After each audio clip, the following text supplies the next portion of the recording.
My name is William Villalongo. Art has always been a way in which I've been able to understand the world. The title Myths and Migrations really comes from me thinking about the past 20 years or so of making work. When I was the younger artist, one of the biggest things for me was being in the world of art and not really seeing myself in it, not seeing myself represented in older artwork. Because of the way that the Black presence and Black people have been historically erased out of these narratives, there's a way in which I don't really have to care about what any historian tells me is true or untrue, because it's none of it, right? That idea of the archive failing Black people means that one can traverse time. I'm always mindful of W.B. Du Bois's idea of double consciousness.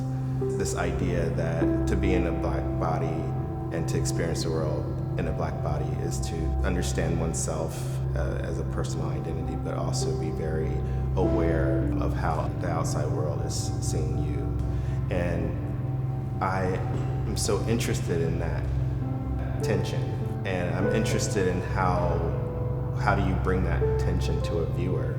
And I love the idea of posing a question as an image as opposed to a type of reportage. I am a product of migration. My presence here in the United States as an African American, Afro-Latino identifying person has everything to do with forced migration and extraction that happened way before I was born.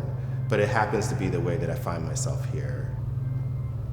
If I only thought about the forced migration as this kind of entry point, and before that, a kind of nothingness, it's not very inspiring.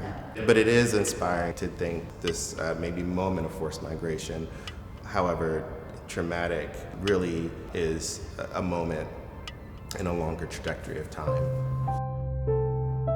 Images sometimes come very blurred or unclear.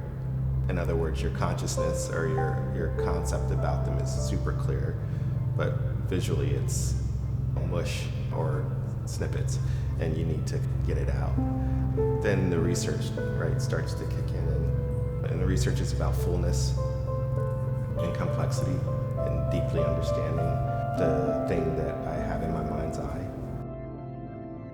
I want the viewer to feel immersed, to experience something extremely beautiful. I want them to feel their eyeballs inside their body in a very real way. I also want the viewer to leave with a kind of expansion around the conversations that we have around the Black body and popular culture.